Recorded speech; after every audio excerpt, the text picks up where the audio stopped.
The kind of story that grabs you by the collar isn't always the one with explosions or monsters or world-ending stakes. Sometimes it's the one that whispers, what if the person you sacrificed everything for looks you in the eye and can't even recognize the blood you spilled for them? And that's exactly the nerve your loser husband is a big shot, released in 2026, knows how to touch, because from the very first stretch of this film's mood, it frames love not as a warm shelter, but as a gamble.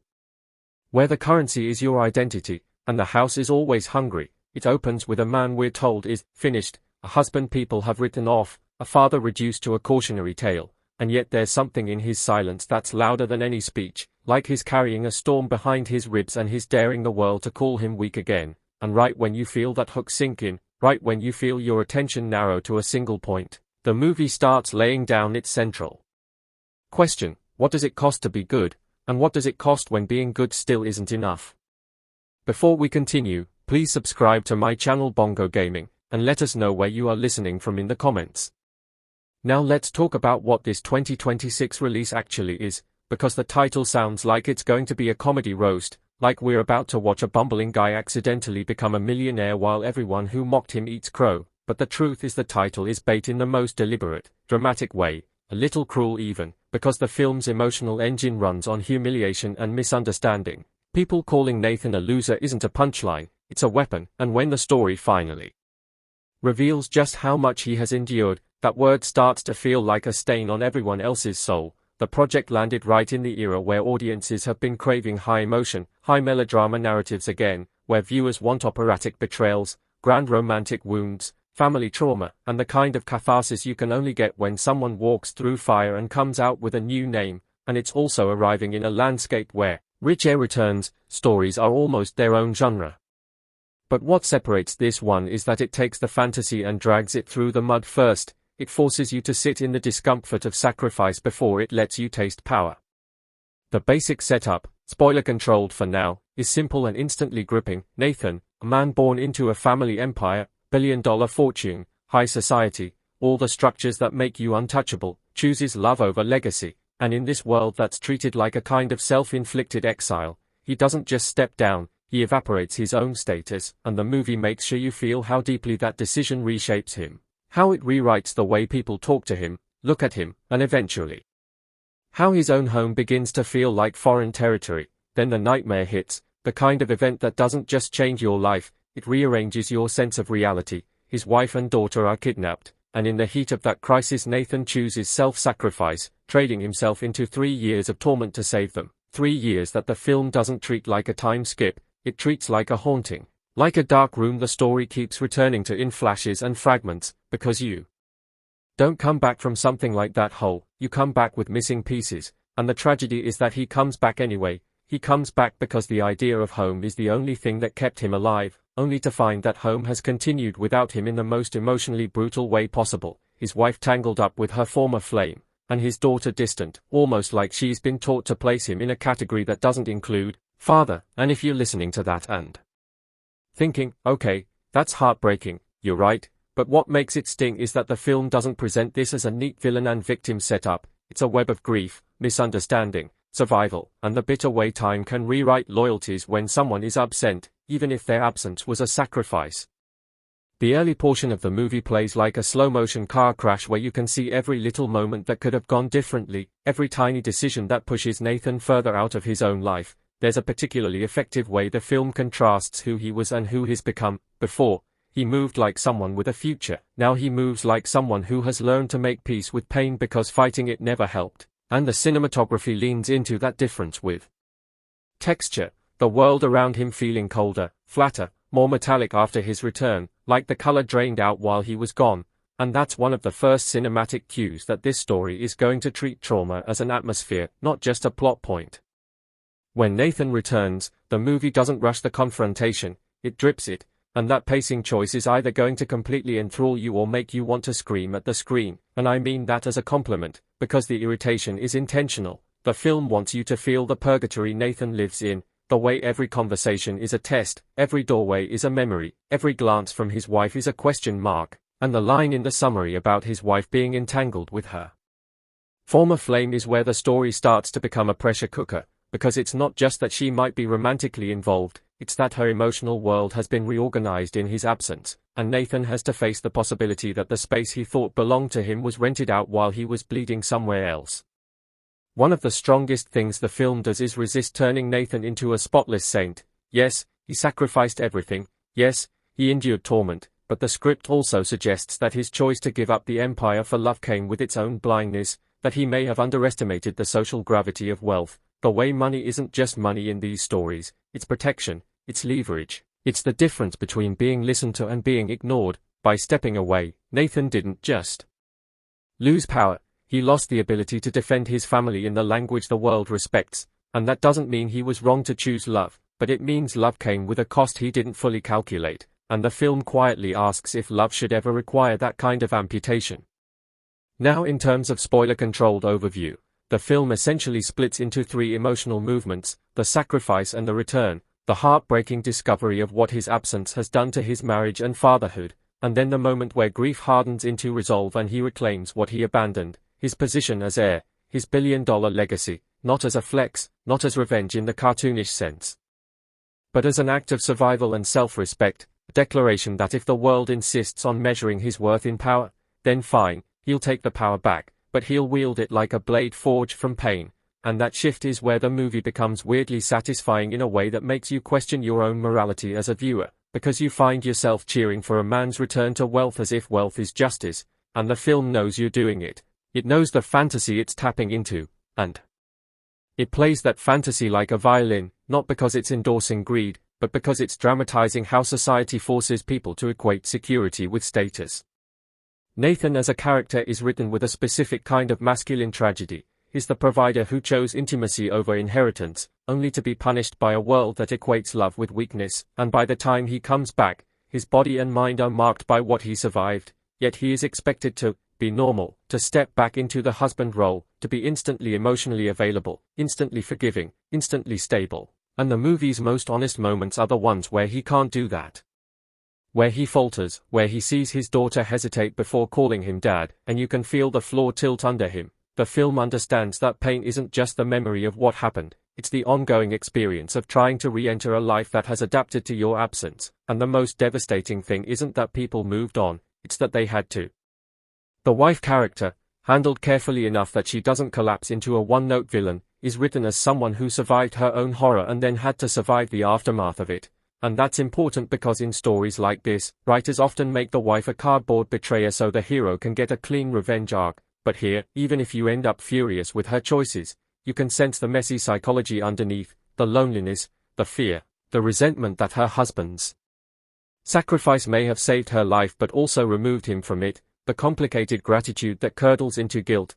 The former flame isn't just a new guy, he's a symbol of the life that could be stable, the life that didn't get ripped apart, the past that feels simpler because it didn't include 3 years of torture. And when Nathan returns, he doesn't just compete with a man, he competes with a version of reality where the nightmare ended and everyone got to heal without him. And then there's the daughter, arguably the emotional landmine of the whole film, because you can take betrayal from an adult and intellectually navigate it, but a child's distance is different, it's primal, it hits the part of you that doesn't speak in sentences. The film uses the daughter's reactions not for cheap tears, but to illustrate how trauma shapes memory, how kids can be influenced by the narratives around them, how absence can be painted as abandonment even when it was sacrifice. And watching Nathan try to reconnect with her is the kind of slow burn heartbreak that makes you sit a little straighter because you can't laugh it off, you can't power through it, you have to endure it with him. There's a repeated motif in the film where Nathan reaches out and then stops just short, like he's afraid that touching his own child will prove she no longer belongs to him, and those micro moments do more work than any big melodramatic speech. On the craft side, the movie leans heavily into a glossy, high-end melodrama aesthetic, but it's not empty gloss. The lighting and set design create a visual language of belonging versus exile, with the family estate, the corporate spaces, the luxury environments feeling almost museum-like when Nathan returns, like they've been preserved without him, and his walking through exhibits of the life he once had. Meanwhile, flashbacks or trauma fragments from his 3-year torment are shot with harsher texture, tighter framing, sound design that emphasizes breath and heartbeat and the claustrophobia of captivity, and the contrast makes the present feel haunted, because no matter how expensive the room, Nathan can't unhear the echoes of the place he was broken.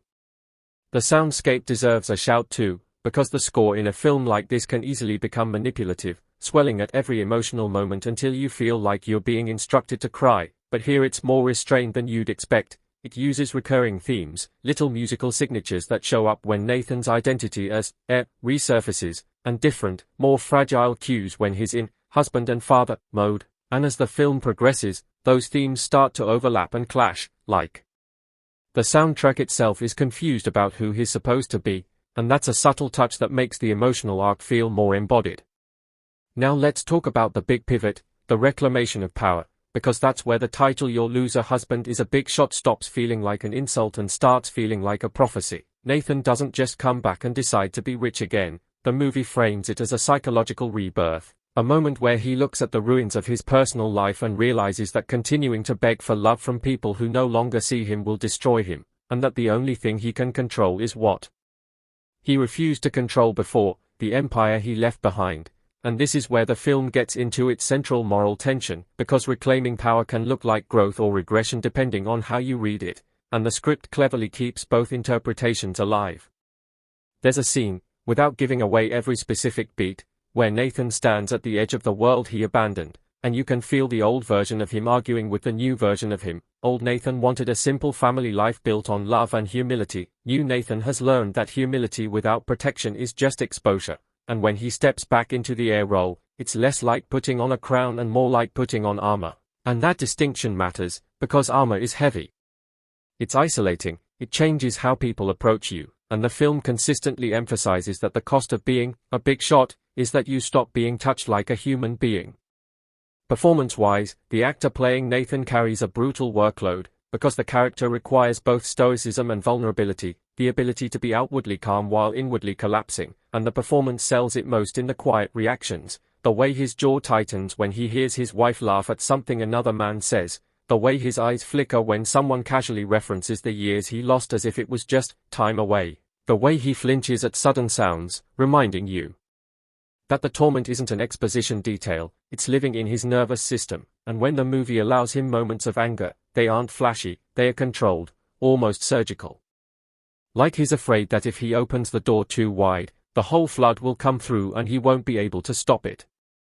The wife's performance, too, is a balancing act. She has to be sympathetic enough that the story doesn't become a simple, burn her life down, revenge fantasy, but flawed enough that Nathan's heartbreak feels justified, and the best scenes between them aren't the shouting matches, they are the scenes where neither of them knows what language to use anymore, where every word is both accusation and plea. There's a particular kind of tension that happens when two people share a past that no longer matches their present, and the film captures that tension with long takes and uncomfortable pauses that feel like standing in a doorway during a storm. The former Flame character could have been written as a pure antagonist, but the film gives him enough dimension to make him feel like a real person who believes he's doing the right thing, and that choice will split audiences, because some viewers will want the satisfaction of a clear villain, but others will appreciate that the story is more about emotional displacement than mustache-twirling evil, and in a weird way, that makes Nathan's position even more painful, because how do you rage at a man who stepped in when you were gone, especially if you're the one who chose sacrifice and left a vacuum behind?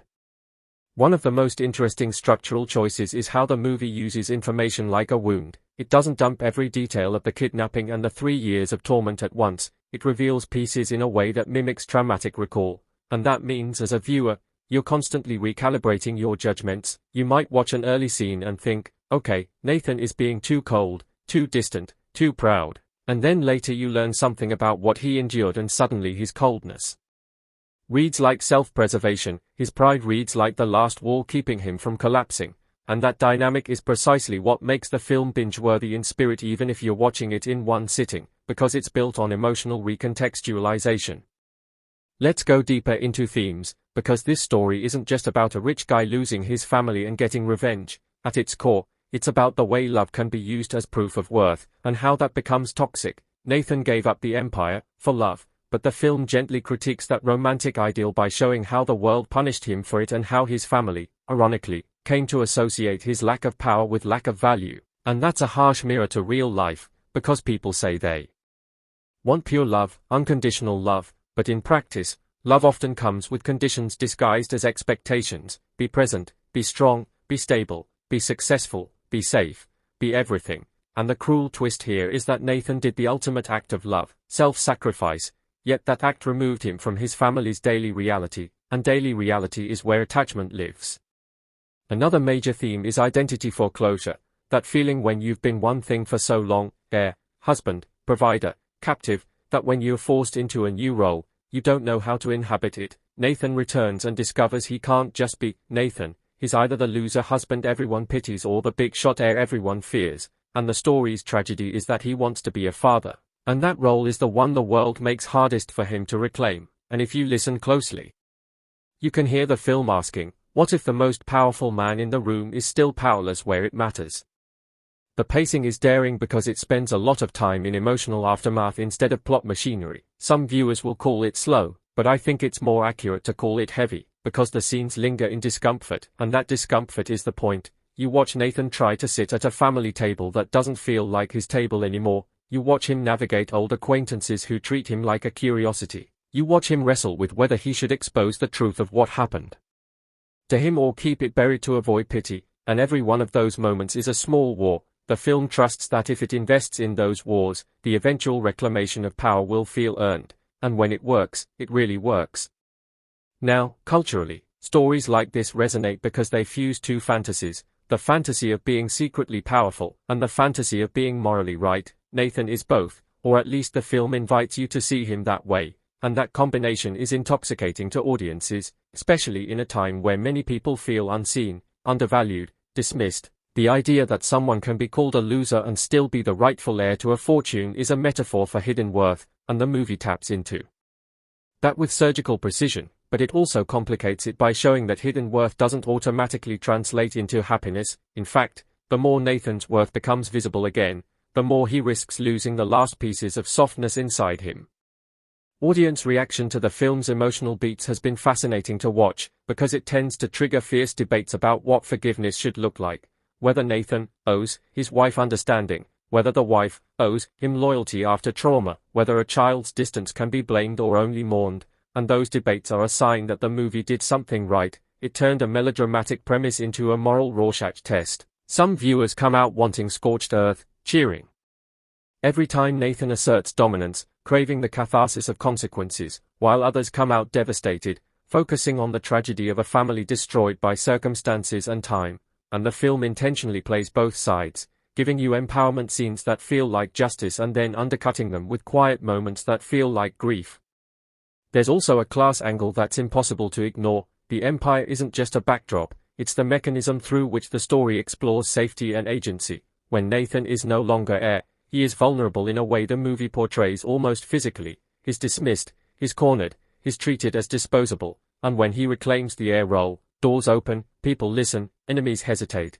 The film doesn't romanticize wealth as goodness, but it does portray wealth as leverage, and that's an uncomfortable truth that gives the story its bite. In that sense, Nathan's arc is also about learning the rules of a world that claims to value love but responds to power.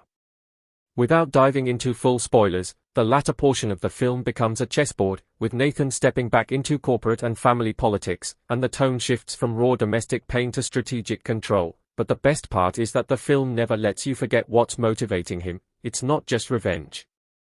It's the need to never be helpless again. And if you've ever felt helpless, emotionally, financially, socially, then you understand the seduction of that vow. The script does something clever with the title's insult too, because the phrase, loser husband, is something that gets thrown around in universe as a social label, and Nathan's transformation into a big shot forces the characters around him to confront their own shallow judgments. The film weaponizes irony, making the audience complicit in the pleasure of watching the tables turn, and then asking, quietly, what it says about us that we needed wealth and status to validate Nathan's pain. Would we care as much if he stayed powerless, if he remained a loser forever, if his heroism never translated into power? And that question lingers like smoke after the credits. The emotional analysis really comes down to one brutal truth. Nathan's biggest wound isn't the torture, it's the meaninglessness his family assigns to his sacrifice. Torture is pain, but betrayal, especially passive betrayal, the kind where people just drift away, is annihilation. And the film captures that annihilation with repeated imagery of Nathan standing slightly outside frames, separated by doorways, reflections, glass walls, like he's always looking in, and when he finally chooses to sever ties with the past, it lands not as a triumphant mic drop but as a funeral, because he isn't just cutting off people, he's burying the version of himself who believed love was enough. And let's talk about that line from the summary: he severed ties and embarked on a new life, because in lesser hands, that would be a simple power fantasy ending. The hero walks away, new woman, new empire, old enemies crying, but here the film paints new life as both liberation and loneliness. You can feel that Nathan is free, yes, but free in the way a man is free when he no longer expects to be loved. And that's not a clean victory, it's an emotional scar, and the film's closing stretch, without detailing exactly how it resolves every relationship, emphasizes that the price of reclaiming yourself is often letting go of the people you wanted to reclaim you.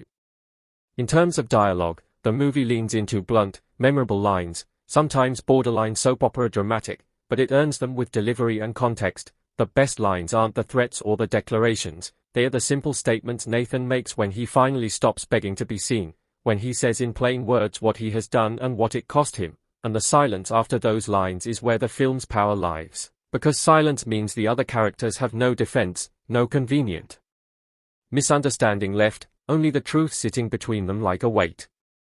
There are also some pacing risks. The midsection, where Nathan is back but still emotionally stranded, can feel like the story is circling the same pain repeatedly, and I think that's partly intentional. Trauma is repetitive, it loops, but it also means the film demands patience. If you're coming for constant plot twists, you might feel restless, but if you're coming for emotional immersion, it's like sinking into deep water, heavy but enveloping. Visually, the film uses wealth not just as spectacle but as contrast. The estate and corporate spaces are shot with clean symmetry, wide frames, polished surfaces, while Nathan's inner world is conveyed through tighter, more intimate shots that emphasize his isolation. And whenever the film wants to remind you of the 3-year torment, it doesn't necessarily show explicit violence, it shows aftermath, hands trembling, breath catching, a look that goes blank for half a second when someone mentions family, the kind of subtle PTSD coding that feels researched rather than exploited. Now, performances aside, the real star here is the emotional architecture, the way the story builds a man up as a romantic ideal, gave up everything for love, then breaks that ideal apart, then rebuilds him into something harder, more pragmatic, more dangerous, and asks whether that new version is stronger or just more wounded, and that's where the film becomes more than melodrama. It becomes a commentary on the stories we tell men about sacrifice, the way we praise selflessness but don't know how to live with its consequences. Nathan did what heroes are supposed to do, and the world still punished him, and the film essentially says, if that's the reward for being good, then maybe goodness needs teeth. The cultural impact, especially online, would be easy to predict. Clips of Nathan's "enough is enough" moments going viral, quote edits, reaction videos of people crying or cheering, and endless arguments about whether the wife deserves redemption. And the film seems built for that kind of discourse, with scenes engineered to be both emotionally complete and easily clipped. A line here, a stare there, a doorway scene that becomes an icon. But beyond the memeability, the reason it sticks is because it taps into abandonment fears, the fear of being replaced, the fear of returning to a life you would die for and realizing it didn't die for you. If I have criticisms, they are mostly about the edges. Sometimes side characters feel like they exist only to deliver information or push Nathan toward decisions, and sometimes the story leans so hard into emotional punishment that it risks numbing you, like the film is daring you to keep feeling. But even those issues feel like part of the genre tradition this movie is embracing, the heightened, intense, almost operatic structure where emotions are the main events. What I genuinely appreciate is that the movie doesn't pretend trauma makes you noble, it shows trauma making you complicated. Nathan's reclaiming of the heir position is satisfying, but it's also portrayed as him stepping into a colder world, a world where affection is negotiated, where loyalty is contractual, where people don't hug you, they align with you, and that's a bleak trade, and the film lets it be bleak, even as it gives you the thrill of watching him regain control. Ultimately, Your Loser Husband is a Big Shot is one of those stories where the title feels like a dare. Will you keep calling him a loser when you learn what he endured? Will you keep judging him by what he has rather than what he gave? And will you, as a viewer, realize that you were waiting for him to become rich again before you fully respected him? It's a film about love turning into leverage, about sacrifice turning into resentment, about power returning not as a reward but as a necessity. And about the heartbreak of realizing that sometimes the family you saved can't save you back. My verdict lands in that bittersweet zone. If you want an emotionally immersive, cinematic melodrama with a bruised hero, sharp reversals, and a core that's more tragic than triumphant, this delivers, and it delivers with enough sincerity that even when it goes big, it doesn't feel hollow. You'll likely walk away angry at certain characters, protective of Nathan, and maybe even unsettled by how satisfying it feels when he finally stops trying to be loved and starts trying to be untouchable, because that's the movie's final sting. He becomes a big shot, yes, but you can't help wondering what it cost him to stop being a husband, and whether the real loss was the empire he abandoned or the softness he had to bury to survive. And the more you sit with that last question, the more the film starts to feel like it's not just telling you a story, it's testing you, because once Nathan steps back into that big shot identity, the movie stops being only about what happened to him and becomes about what people do when the underdog suddenly isn't an underdog anymore, because sympathy is easy when someone is powerless, but respect is a different beast. Respect comes with fear and envy and bargaining, and your loser husband is a big shot understands that shift so well that you can almost feel the air in each scene change the moment people realize Nathan isn't begging anymore. One of the smartest choices the script makes in this back half is that it doesn't immediately turn Nathan into a swaggering king. It keeps him measured, almost eerily calm, like his time in torment didn't just scar him, it trained him. And now every conversation is an interrogation where he's the one holding the light, and when he returns to the orbit of the family empire, the film uses these almost ceremonial interactions, handshakes that last a second too long, polite smiles that don't touch the eyes, boardroom greetings that sound like prayers, as a way to show that power has its own language, and Nathan is relearning it with the precision of someone who can't afford to be naive twice. This is also where the film's emotional cruelty becomes its narrative fuel, because just when you think, okay, he's back on top now, he's safe, the movie keeps reminding you that safety isn't the same as belonging.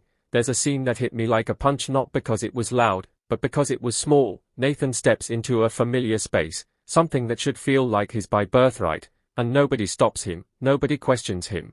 Doors open automatically, and that's supposed to feel like victory, but the camera stays on him long enough for you to notice his shoulders don't relax, his breathing doesn't slow, and you realize, oh, he doesn't feel safe here either, because the trauma didn't happen in some alternate universe, it happened in his life, and his body has decided the entire world is a threat now. And that's the kind of detail that elevates what could have been a simple riches to rags to riches fantasy into something more psychologically aware. Now I'm going to drift gently into heavier spoilers here, because to talk about why the movie lands emotionally, you kind of have to talk about what it does with the truth of Nathan's 3-year ordeal, and the way it uses that truth not as shock value, but as a moral reckoning. When the film finally lets us see more clearly what torment means, it doesn't milk it with extended brutality, it does something nastier. It shows you how humiliation and isolation can warp time, how captivity isn't just pain, it's being forced to exist in a world where your love doesn't matter, where your name doesn't matter, where your dignity is a resource other people consume, and the reason those scenes are so important is because they reframe everything about Nathan's later coldness as not just emotional distance, but learned survival, the kind that makes tenderness feel dangerous. And what makes it even more heartbreaking is that Nathan never uses his suffering as a weapon in the beginning. He doesn't come home shouting, "Look what I endured for you." He tries to swallow it. He tries to be the man he was, and the film shows you how that attempt is what breaks him the most, because pretending you're okay for the comfort of others is its own form of self-erasure.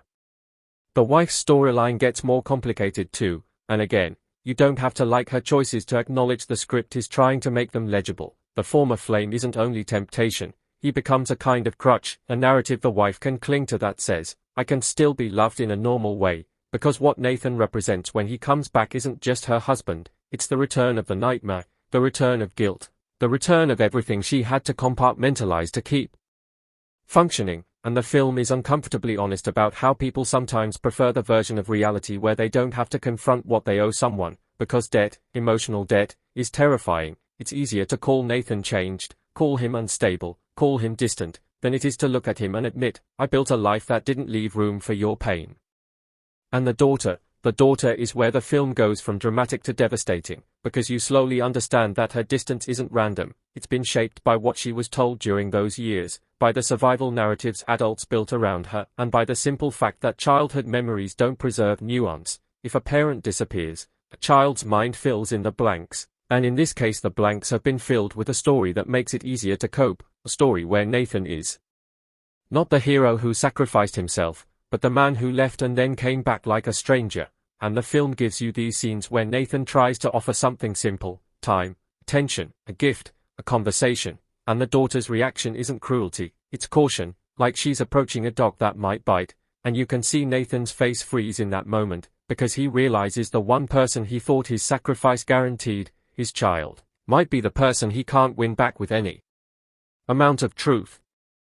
That brings us to one of the movie's most emotionally loaded devices, the way it treats truth as both salvation and violence. On paper, you'd think, okay, Nathan should just reveal everything, expose the kidnapping details, expose the torment, and then the wife and daughter will understand and everything will snap back into place. But the film refuses that fairytale. It suggests that truth is not a magic key, because people don't only react to facts, they react to what those facts demand of them. If the wife truly accepts what Nathan did and suffered, then she has to face what she did in his absence. And that's not a small thing, that's an identity crisis, because it forces her to ask whether she is a survivor who did what she needed to do, or a betrayer who chose comfort. And the film lives in that ambiguity for a long time, letting scenes play out where she almost asks the right questions and then pulls back, almost apologizes and then deflects, almost reaches for Nathan and then chooses the safer emotional route, distance. And in that vacuum, Nathan's decision to reclaim the empire starts to look less like petty revenge and more like him building a world where his worth can't be negotiated by anyone's feelings. When you've been held hostage, physically, emotionally, socially, the idea of becoming untouchable is not vanity, it's medicine. Even if it's medicine with a bitter side effect, it can kill the part of you that still wants to be held.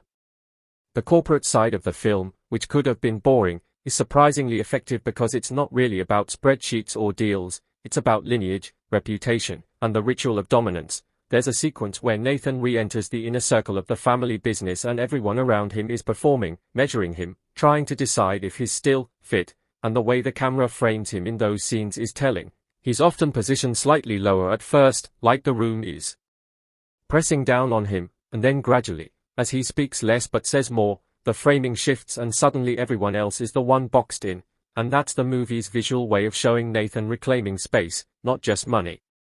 But the most satisfying part isn't even the corporate maneuvering, it's watching the social ecosystem around Nathan panic as his status solidifies again. People who once dismissed him start showing up with smiles, people who once called him a loser start rewriting history like they always believed in him, and the film doesn't play that for comedy, it plays it for disgust, because that's what it is, opportunism. And Nathan's reaction isn't to gloat, it's to observe, like he's finally seeing the world clearly, and that clarity is both empowering and tragic, because innocence is a kind of wealth too, and he doesn't have it anymore. Now, the relationship triangle, Nathan, the wife, the former flame, could have turned into typical melodrama, but the film makes a stronger choice. It turns it into a war over narrative. The wife isn't only choosing between two men, she's choosing between two stories about herself. And Nathan isn't only fighting for love, he's fighting for the meaning of his own sacrifice. And the former flame, whether he admits it or not, is fighting to preserve the life he's been living, because if Nathan is restored to his rightful place, then the former flame becomes what he always was, temporary. And that is why the confrontations have such a sharp edge, because underneath every argument is the question, who gets to define what happened while Nathan was gone? There's a moment, late in the film, where the story stops hinting and finally forces the wife to look directly at the shape of Nathan's pain, and it's not done with a big courtroom confession, it's done with a private collapse, the kind where a person realizes too late that they've been treating someone's love like it was indestructible. And the performance in that sequence is the kind that makes you stop thinking about plot and start thinking about people you know, because it taps into something real, the way we can rationalize our worst choices until the consequences have a face, until the person we hurt is standing there, quiet, not asking for anything anymore, and suddenly all our explanations sound like noise. And Nathan's response in that late-stage emotional confrontation is what defines the film's philosophy, because he doesn't respond like a typical romantic hero. He doesn't give the easy speech about forgiveness, he doesn't explode into villainy either, he does something more unsettling, he accepts that what's broken may not be repairable, and he chooses himself. And if you're someone who loves reconciliation arcs, this might frustrate you, but it's also why the ending hits so hard, because it refuses to pretend love is a reset button. It treats love as something that can be spent, drained, and eventually exhausted. The daughter's arc follows a similar realism.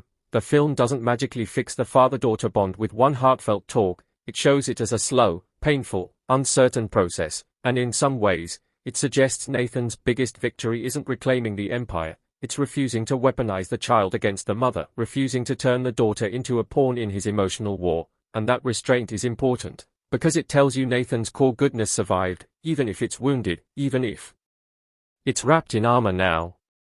This is also where the title becomes almost bitterly poetic, because the more Nathan becomes a big shot, the more the people who called him a loser have to confront what they meant by loser in the first place. Did they mean poor, powerless, ordinary, emotionally available, the kind of man who doesn't intimidate them? And if so, what does it say about the culture inside the film, and maybe outside it too, that the moment Nathan gains status, his suffering becomes more credible, his words more serious, his presence more valid? The movie is quietly indicting a world where pain only matters when the person in pain has leverage.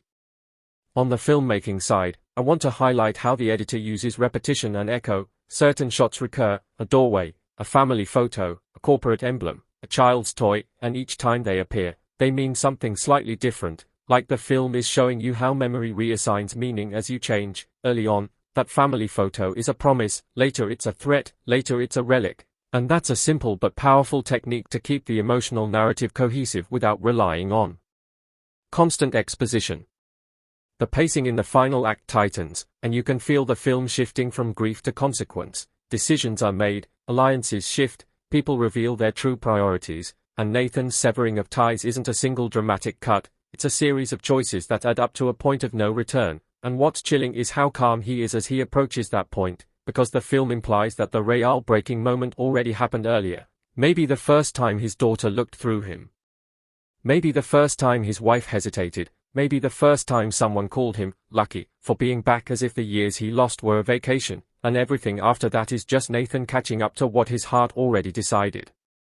There's a particular emotional irony that the film exploits brilliantly. Nathan's family wanted him to be strong, but when he becomes strong in the way that actually protects him, detached, decisive, powerful, they can't stand it, because what they wanted wasn't strength, it was compliance. They wanted him to be strong enough to endure pain quietly, strong enough to forgive instantly, strong enough to keep loving them even if they failed him. And the moment he stops being that kind of strong, the moment he becomes strong for himself, that's when everyone panics, because their comfort depended on his softness. And that right there is why the film feels so emotionally modern. It's not just about wealth or betrayal. It's about boundaries, about self-respect, about the terrifying moment when someone you took for granted stops negotiating. The audience reaction makes even more sense when you frame it like that, because so many people watching have lived some version of this dynamic, maybe not with billion-dollar empires or kidnappings, but with emotional labor, with being the one who sacrifices, the one who shows up, the one who endures, and then realizing that endurance became an expectation, not an appreciation. And when Nathan finally stops, when he finally chooses a life that doesn't revolve around earning love from people who already spent it, the catharsis is huge, not because it's cool, but because it validates a feeling people are often shamed for, the feeling that love without reciprocity becomes self-harm. Now, do I think the film wants you to hate the wife? Not entirely. And that's what makes it interesting. It wants you to feel the tragedy of two people who might have loved each other but were ruined by time and fear and absence. And it wants you to wrestle with the uncomfortable idea that someone can be both victim and perpetrator. The wife survived the kidnapping. She likely survived her own form of psychological imprisonment afterward. And yet she also made choices that deeply wounded Nathan. And the film refuses to give you a clean moral label to stick on her forehead. And that's why discussions around her character get so heated, because audiences want emotional clarity, and the film offers emotional mess instead. The former Flame, too, ends up being less important as a person and more important as a mirror. He reflects what Nathan could have been if he had stayed. He reflects what the wife wanted when she couldn't handle the complexity of Nathan's return, and he reflects the way society rewards the person who is present over the person who sacrificed. And that's another brutal truth, because presence is tangible. Sacrifice is invisible unless someone chooses to see it. As we reach what feels like the story's final emotional destination, the film leans into a quiet kind of finality rather than fireworks. Nathan's new life, isn't portrayed as him partying on yachts, it's portrayed as him waking up and not checking his phone for messages that won't come, not waiting for affection that arrives like charity, not twisting himself into a shape that fits someone else's convenience. And that's why the ending feels both empowering and sad, because he is finally free. But freedom came from surrendering hope, and hope is a beautiful thing to lose only when you've been tortured by it. If you're the kind of viewer who measures endings by whether couples reunite, you might call this cold, but if you're the kind of viewer who measures endings by whether a character regains agency, it's satisfying in a way that sits in your chest for hours after, because it's not fantasy satisfaction, it's the satisfaction of watching someone stop bleeding for people who wouldn't bandage them. And because this is a review and not just a recap, I want to say clearly, the reason Your Loser Husband is a big shot works, when it works, is because it's not afraid to make you uncomfortable with what you enjoy, it gives you the pleasure of a comeback arc, then asks why you needed wealth and status to believe in that comeback, it gives you the thrill of watching Nathan become untouchable, then asks whether untouchable is another word for alone, it gives you betrayal, then asks whether betrayal always comes from malice or sometimes from weakness, and it gives you a hero who could have remained a romantic martyr, but instead becomes something more complicated, a man who stops martyring himself. In the end, I walked away thinking the title is almost a warning, because it's what the world calls Nathan when he is at his most human, most loving, most selfless, and the film's tragedy is that the world only stops calling him that when he becomes something less human, more strategic, more feared, and that's the emotional scar the movie leaves you with, the idea that to be respected, he had to become the kind of man who no longer asks to be loved, and whether that is justice or just another kind of loss is the question the film refuses to answer for you, which is exactly why people keep talking about it, arguing about it, making edits of it, re-watching scenes just to feel the sting again, because some stories don't end when the credits roll, they end when you finally admit which character you were in your own life, the Nathan who sacrificed, the wife who coped by moving on, the daughter who didn't know what to believe, or the crowd that only claps when the loser becomes a big shot. And if a movie can make you ask that without preaching, it's doing something right, even if it hurts. And if you're wondering why I keep circling back to that discomfort, it's because the film itself is built like a bruise you can't stop pressing. Every time you think you've reached the emotional bottom, it reveals another layer underneath, another way the same event can be interpreted depending on who's telling the story and what they need the story to do for them, and that becomes even clearer on a re-watch, because the movie quietly plants evidence of its endgame in the way characters speak around Nathan rather than to him. You notice how often people use passive language when explaining those missing years, how they frame his disappearance like weather, like something that just happened, rather than a choice he made that should have earned him a permanent place in their hearts. And the more you notice that, the more you realize the film's real villain isn't just one person, it's the collective instinct to make sacrifice invisible so nobody has to carry guilt. There's a particular kind of ache the film captures that I don't see handled well in most melodramas, the ache of coming back and discovering that your story was told without you, that while you were enduring something unspeakable, other people were filling in the blanks with whatever version made them feel safest, and now you have to fight not only for love, but for authorship of your own life. And Nathan's refusal to perform his pain at first, his insistence on staying composed, isn't just pride, it's him trying to keep ownership, because once you start begging people to understand, you've already surrendered the power to define what your suffering means. This is why the movie's quieter power play moments hit as hard as the bigger confrontations, because some of Nathan's most decisive revenge isn't done with threats, it's done with indifference. There's a scene where someone who used to dismiss him tries to reconnect now that he's regained status, and Nathan doesn't humiliate them, he doesn't even raise his voice, he simply treats them like a stranger. And the look on that person's face is priceless because it reveals what they actually wanted. Not forgiveness, not reconciliation, but access. And by denying them access without drama, Nathan shows a kind of maturity that's almost frightening, because it suggests he's no longer emotionally available to people who once had free entry to his heart. The film's use of space becomes a character in its own right around this point, because once Nathan reclaims the empire, the story starts staging emotional showdowns in environments that amplify the imbalance, wide marble hallways that make a single person look small, glass-walled offices where everyone can be seen and nothing can be hidden, grand dining tables that feel like negotiation rooms rather than family spaces, and the director keeps using reflections, which is such a simple trick but it's devastating here, because Nathan is constantly framed beside his own double, the air version of him in the glass, the captive version of him in his eyes, the husband version of him in his posture, all of them coexisting like ghosts that don't agree on what to do next. And that's where the title becomes even more bitter to me, because the phrase, big shot, implies something flashy, something loud, but Nathan's big shot era is almost monk-like in its restraint. He doesn't become a loud tycoon stereotype, he becomes disciplined, careful, deliberate, and in a way that feels like the aftermath of captivity, because captivity teaches you that the smallest choice can get you hurt, and that habit of caution doesn't just vanish because you're back in a suit, and watching him operate with that quiet intensity makes the corporate scenes feel less like business and more like warfare. One of the reasons this movie can get away with so much melodrama is because it commits to emotional logic. Even the moments that feel heightened are grounded in a recognizable psychological pattern, like the wife's tendency to delay confrontation until the last possible second, the daughter's avoidance of intimacy with someone she's been conditioned to treat as unstable, Nathan's obsession with control after losing all of it, and the former flame's slow shift from support to possession.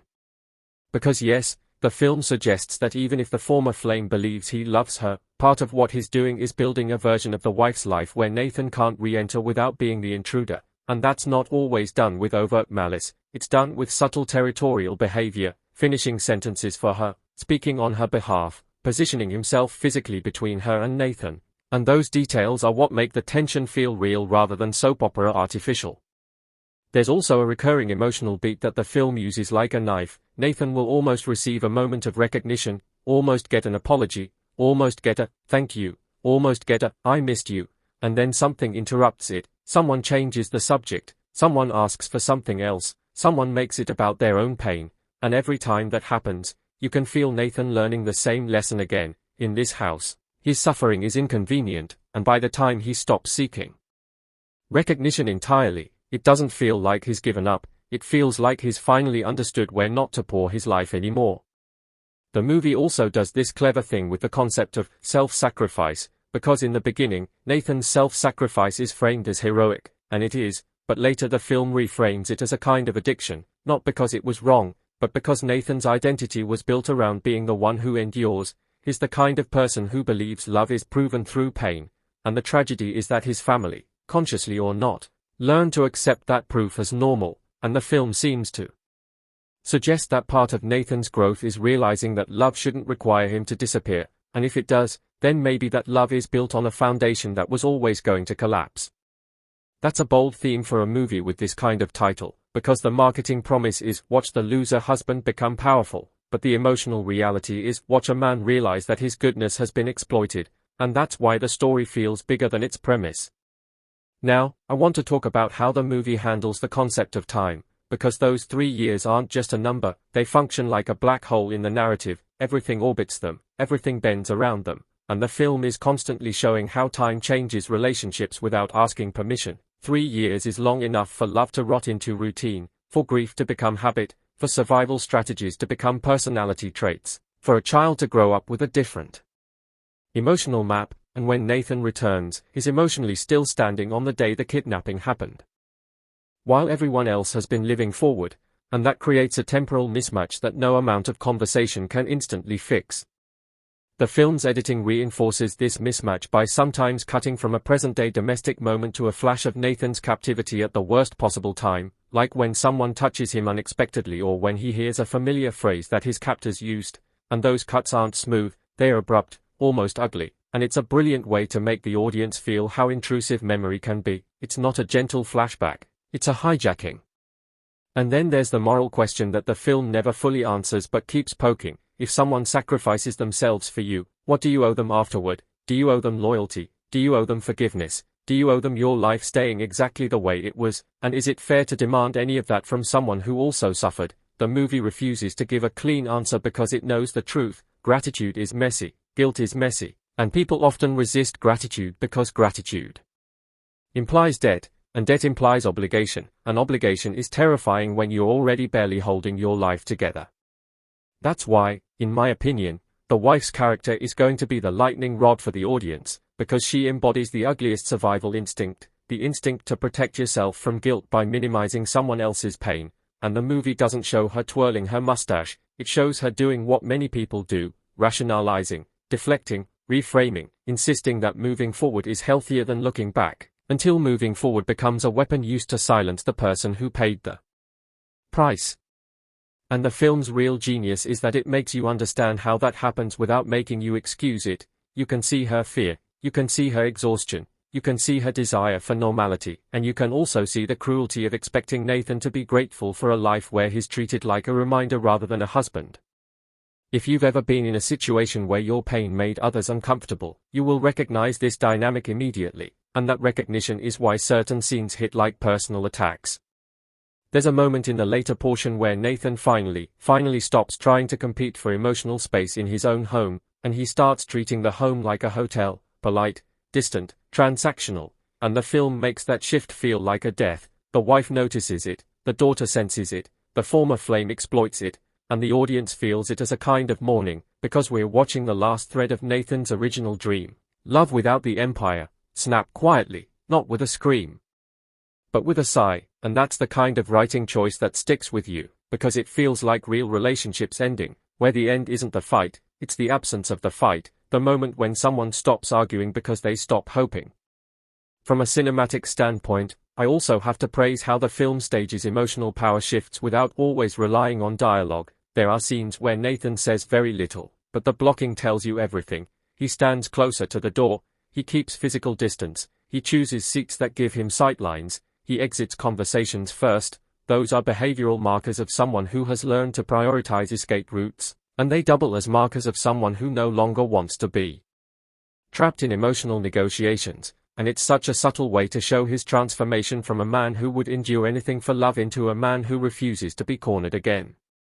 And yes, the movie absolutely gives you those big shot moments that audiences crave, moments where Nathan's name carries weight again, where people who sneered suddenly go quiet, where resources mobilize at his command. But what I like is that the film often frames those moments as hollow victories. Nathan can move markets, but he can't move his daughter's heart on demand. He can make people bow, but he can't make someone love him the way they used to, and that contrast prevents the story from becoming pure wish fulfillment, because it keeps reminding you that the thing Nathan wanted most was never money, it was home, and home is the one asset you can't buy back once it's emotionally foreclosed. The cultural conversation around this film has also been fueled by how it portrays masculinity and vulnerability. Nathan's pain is not played for ridicule, but the world around him does ridicule it, and that becomes part of the critique. Society says men should be sacrificial, protective, unbreakable, but when a man is visibly broken, when he returns with trauma, people treat him like damaged goods. The wife's discomfort, the daughter's distance, the social circle's condescension, all of it forms a portrait of how male vulnerability is often tolerated only when it's convenient, only when it can be quickly resolved into a heroic narrative, and Nathan refuses to perform that neatness. He refuses to get over it on schedule, and the film's insistence on that refusal is one of its strongest, most quietly radical elements. Now, if I'm being honest, there are moments where the film's melodrama flirts with excess, where you can feel the script pushing to make every scene a turning point, and sometimes that can be exhausting. But the exhaustion is also thematically appropriate, because Nathan is exhausted, the relationships are exhausted, the audience is meant to feel the cumulative weight of unresolved pain, and when the film finally allows a moment of stillness, it feels like a breath you didn't realize you were holding. There's also something to say about the way the film portrays severing ties, not as cruelty but as clarity. In a lot of stories, walking away is framed as giving up, as cold-heartedness, as selfishness, but here it's framed as a necessary boundary. Nathan's choice to cut off the past isn't done to punish, it's done to prevent further erosion of his dignity, and the film almost dares the viewer to call him selfish after showing you how selfless he has been, which again turns the audience's own moral instincts into part of the experience.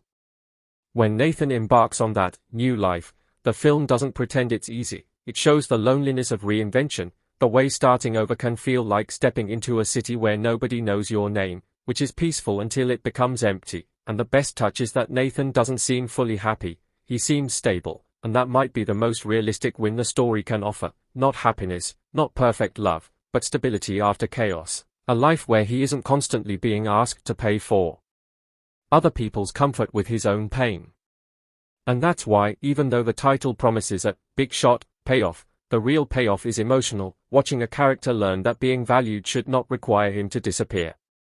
So if you're watching this film and you find yourself craving a scene where everyone apologizes and everything is restored, I get it, because that's what our hearts want, but the film is more interested in the uncomfortable truth that some fractures are permanent, and sometimes the healthiest ending is not reunion, it's release, and what makes that release hit so hard is the memory of who Nathan was at the beginning, a man who thought love was worth any sacrifice, because by the end, he's learned that love that demands endless sacrifice without protection isn't love, it's consumption, and that lesson, as painful as it is, feels like the kind of lesson real people learn when they finally choose themselves, and that's why the film lingers, why it's not just a watch and forget, why it's the kind of story you carry into your own life and start quietly measuring your relationships against, asking, who would notice if I stopped giving? And if the answer scares you, then you understand Nathan more than you might want to admit. What if the man everyone laughed at, dismissed, talked over, and quietly wrote off as a failure turned out to be the one person in the room who had already given up more than all of them combined? And what if the real twist was not that he was secretly powerful, but that by the time he finally took that power back, his heart was already in ruins, because that is the emotional engine driving Your Loser Husband is a Big Shot, a 2026 drama with a title that sounds outrageous, almost shamelessly pulpy, like it was designed to bait you into an eye roll. And yet the strangest thing about this story is how quickly that title stops feeling silly and starts feeling tragic, because beneath the revenge fantasy packaging is a story about sacrifice, misjudgment, wounded pride, delayed recognition, and the unbearable pain of coming home alive only to realize the life you suffered for has moved on without you. Before we continue, please subscribe to my channel Bongo Gaming, and let us know where you are listening from in the comments.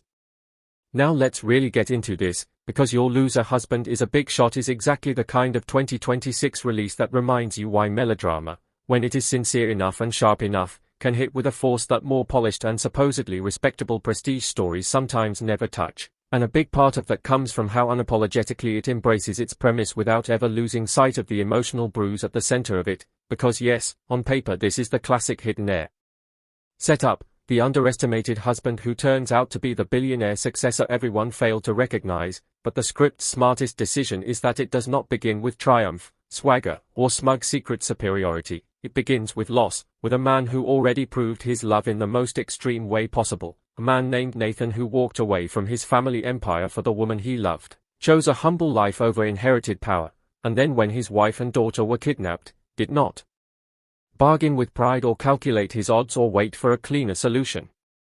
He chose self-sacrifice and paid for that choice with 3 years of torment, and the emotional poison in this premise is that even that was not the worst thing that happened to him, because the true cruelty of the story is reserved for his return, for the moment when survival should feel like victory and instead feels like erasure, because he comes home not to healing but to distance, not to gratitude but to emotional displacement, not to a wife frozen in longing but to a woman entangled with her former flame, and not to a daughter running into his arms but to a child who no longer knows how to reach for him, and suddenly the story becomes something deeper than a revealed drama. It becomes a study of what happens when love survives danger but cannot survive absence, when sacrifice buys time but not memory, when a man gives everything and returns to find that the world only honors the sacrifices it can see. That, to me, is why the title works after the initial shock of it, because Loser Husband is not just an insult thrown at Nathan by arrogant people around him, it is the whole social lens the drama wants to expose, this brutal habit people have of measuring a person's worth by visible status, by current income, by what they can display, by how loudly they can command a room, and Nathan, having once chosen quiet domestic love over empire, becomes easy to underestimate, easy to mock, easy to ignore, and the series understands something very real inside that fantasy setup, which is that many people, especially men but not only men, carry a silent fear that if they are not visibly successful, if they are stripped of position, if they are reduced to the ordinary, then their loyalty will be forgotten and their tenderness will be treated as weakness, and that fear is exactly what this story turns into spectacle. Released in 2026, in a media landscape where high-concept titles, emotionally direct plotting, and revenge-fueled family dramas were already competing for attention, Your Loser Husband is a Big Shot arrives with the kind of title that practically dares audiences to judge it before pressing play, and maybe that is part of why it made noise, because it wears its hook on its sleeve. It tells you right away that humiliation and revelation are going to matter, that public misreading is going to be central, that someone is going to look like a fool until they no longer do, but what gives it staying power beyond the initial click is that it layers that hook with pain, and not just surface-level melodramatic pain, but the specific pain of being too late to your own life.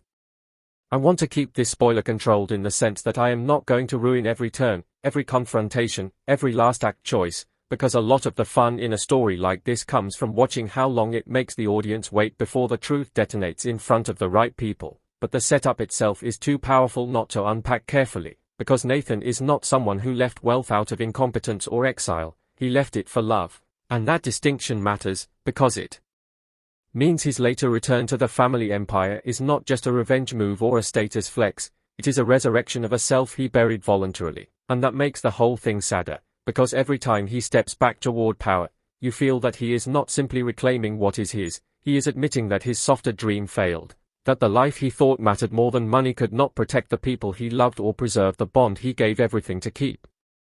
The story's opening emotional promise is incredibly simple and incredibly effective. Can a man who has been broken by sacrifice still recognize himself when the world finally gives him reasons to harden? And can the people who fail to recognize his worth ever truly earn a second chance after they discover who he really is? And the drama is smart enough to know that those questions do not need constant plot complexity to work. They need emotional precision, they need pauses, glances, rooms full of things unsaid, and this is where the series, or drama, or however you approach it as a long-form cinematic story, gets stronger than you might expect from the title alone, because it knows that the most painful reveals are not the corporate ones, they are domestic, they are intimate, they happen in doorways and at dinner tables and in the split second when someone's face falls because the person they missed does not run back into their life the way they imagined.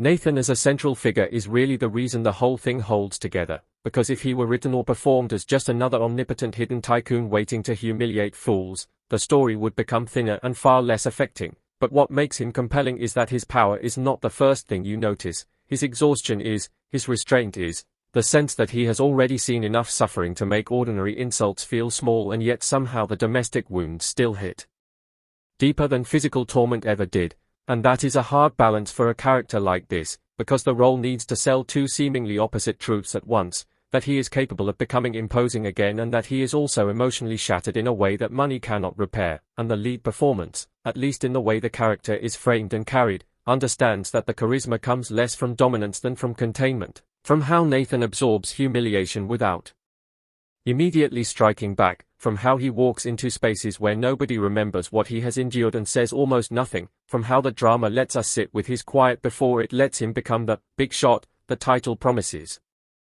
That is such an important tonal choice, because a lot of lesser stories in this lane rush to the reveal, they hurry toward the satisfying reversal, they want the audience cheering every episode as rude relatives, smug rivals, and dismissive acquaintances get put in their place, and yes, this drama definitely knows how to deliver that pleasure when it wants to, but its more interesting instinct is delay, the willingness to let Nathan remain unseen for long enough that when he finally starts reclaiming his position, it does not feel like a gimmick, it feels like grief taking a new shape.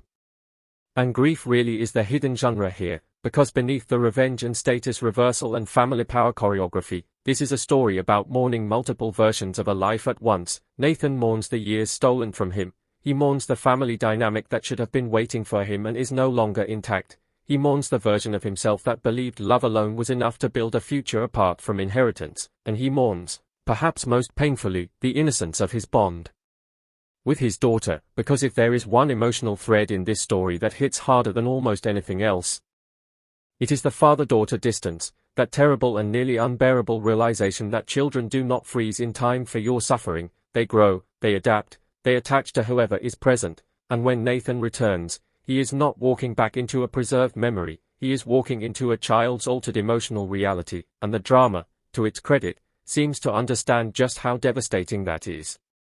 There are scenes in stories like this where the camera barely needs anything except a reaction, hesitation, a small recoil, a half-recognized tenderness, and suddenly the fantasy structure drops away and the human wound comes roaring through, and that is exactly what the daughter relationship does here, because the title may sell you on the idea of a man who shocks everyone by revealing he is a billionaire heir, but the heart of the pain is that the one person he wants instinctive love from cannot instantly give it, and that is the kind of blow no fortune can neutralize.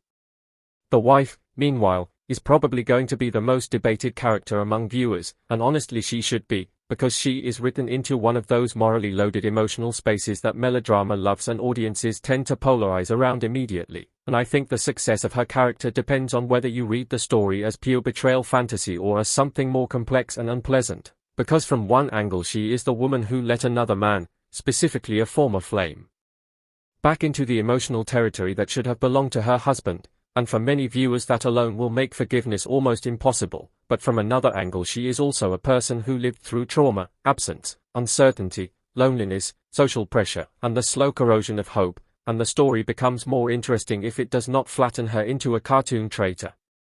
What I appreciated is that the emotional premise allows for discomfort without insisting on easy absolution, because if Nathan's suffering matters, then so does the impossible mess left in the wake of his disappearance, and 3 years is a brutal amount of time in human terms, long enough for grief to mutate, long enough for practical survival to blur into emotional compromise, long enough for old attachments to return wearing the mask of stability, and this is where the drama has a chance to be sharper than simple wish fulfillment, because the wife's entanglement with her former flame is not just there to make Nathan look sympathetic, it is there to force the audience to confront one of the ugliest truths in stories about sacrifice, which is that the person who suffers for others may come back expecting moral clarity and discover that life, under pressure, made everyone murkier.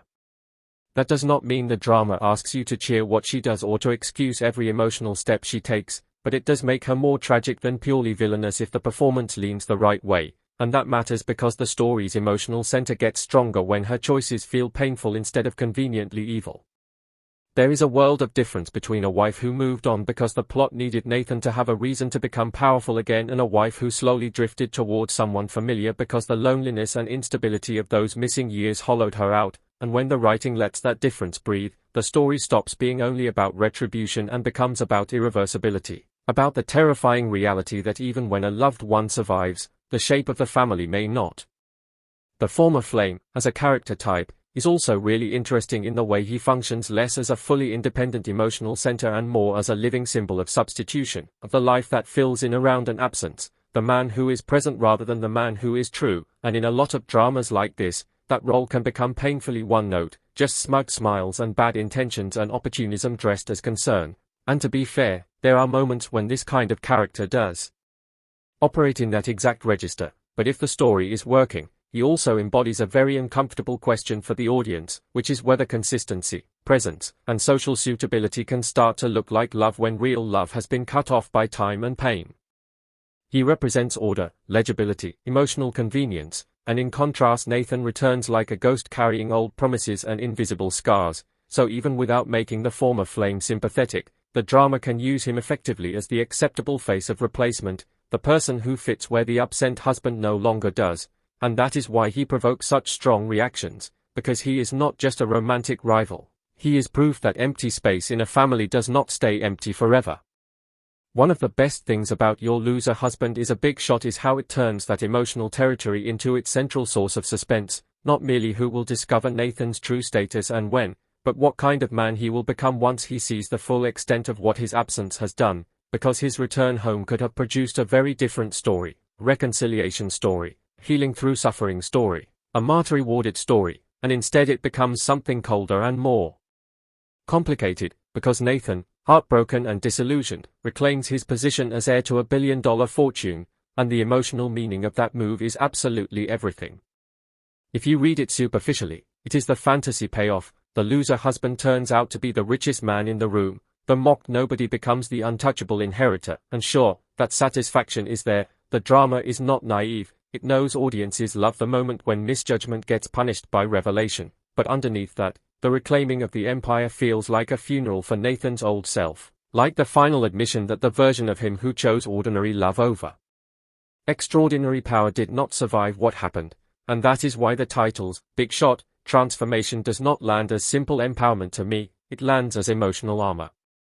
He does not go back for greed, he goes back because the world taught him that love without protection can be devoured, that softness without leverage is vulnerable, that being a good man in private is not enough when public power structures close in around your family, and whether you find that romantic, tragic, or slightly toxic depends on how you sit with the show's deeper themes. But there is no question that it gives the power reclamation more emotional weight than the average secret rich.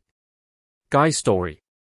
This is also where the production's visual and tonal choices, even in a broad sense, matter so much, because stories like this live or die by contrast, the contrast between humble spaces and corporate ones, between warm domestic hope and cold inherited wealth. Between the man Nathan was before captivity and the man who re-enters that world afterward, and when those contrasts are handled well, the audience feels his internal shift before he ever states it. I really like when dramas understand that status is visual language, and this one seems built around that idea, around the image of a man who once accepted being visually ordinary suddenly stepping back into rooms designed to reflect command, glass offices, polished floors, dark tailored suits, the metallic elegance of money that does not ask permission, and if those surfaces are framed against the memory of what he sacrificed to avoid them, then every luxurious shot becomes emotionally double-edged, beautiful and bitter at the same time. I can imagine, and the story certainly invites it, a strong use of color and costume to track Nathan's transition, muted tones and practical clothes when he exists in the underestimated space of domestic anonymity, harsher, sharper palettes once he moves back toward the empire, and not in a cheap makeover way, but in a way that says he is putting on identity like armor, sealing wounds behind structure. The same goes for the emotional staging, because the most memorable scenes in this kind of drama are usually built around thresholds, around people overhearing things from hallways, standing outside doors, looking through glass, arriving one moment too late to reclaim a place they once occupied naturally, and Nathan is such a threshold character. He is always emotionally standing on one side of a life he should belong to and discovering it has already rearranged itself. That is cinematic in a very primal way, and when the director or production understands that, you get something more than plot delivery, you get visual loneliness. The pacing of the story is another thing worth talking about, because melodramas with premises this heightened often face the same challenge. How do you keep momentum without burning through all your best reversals too early? How do you maintain audience investment after the central secret becomes partially visible? How do you stretch pain without making it repetitive? And I think Your Loser Husband is a big shot succeeds most when it remembers that pacing is not only about event density, it is about emotional sequencing. The first movement of the story is all about establishing Nathan's choice and suffering, the second movement is about the shock of return and the ugliness of emotional displacement, and then the next movement becomes something more strategic, more socially and financially charged, as Nathan re-enters the family empire and begins operating from a place of power again. And that genre shift could have felt awkward if the series had not grounded it in his heartbreak first, but because the emotional logic is so strong, it makes sense that the story broadens from domestic wound into a world of inheritance, class, and status warfare. That said, the pacing is also the kind of thing audiences will definitely debate, because people come to stories like this for slightly different reasons. Some want the pain stretched out because the eventual payoffs hit harder, some want the wife and the people around Nathan to realize the truth much sooner, some want pure revenge, some want reconciliation, some want long simmering tension, some want sharper corporate conflict. And the drama walks a line between all those appetites, which means parts of it will absolutely feel too slow for one viewer and too rushed for another. Personally, I think the strongest version of this story is the one that trusts silence and emotional delay, because the premise becomes much richer when Nathan is allowed to observe before he retaliates, to absorb rather than instantly announce, to see clearly who people became in his absence, and if the show spends time there, in that awful suspended space where he knows more than others realize and we know what it costs him to stay quiet, then it is using its premise for maximum impact. If it ever drifts into repetitive humiliation without deepening the wound, then yes, that can feel like melodrama spinning its wheels, but even that tendency is part of the genre's addictive rhythm, because repetition in a story like this is not always laziness, it is sometimes ritual, the repeated reminder of how undervalued he has become, the repeated sting of ordinary disrespect, the repeated social proof that without visible power, Nathan counts for less in people's eyes. And that theme, the terrible social relationship between visibility and worth, is maybe the most culturally potent thing in the whole drama. What makes Your Loser Husband is a big shot resonate beyond its immediate plot mechanics is not just the fantasy of hidden wealth, it is the raw recognition many viewers feel when they watch a character be dismissed because he appears unimpressive, because he is quiet, because he is not performing importance in the approved way, because he chose private devotion over public dominance, and then to watch that same character step back into a system that instantly values him once his status is known is both satisfying and devastating, because it confirms exactly how shallow that system was all along. This is why the story has such a strong emotional hook in comment sections and audience reaction spaces, because viewers are not only responding to the twist of Nathan being a big shot, they are responding to the humiliation of his misreading, to the idea that the same man can be treated as disposable one day and indispensable the next, based on nothing but access to power. That is fantasy, yes, but it is also social commentary in a blunt, melodramatic form, and blunt commentary can be very effective when it is honest about what it is doing.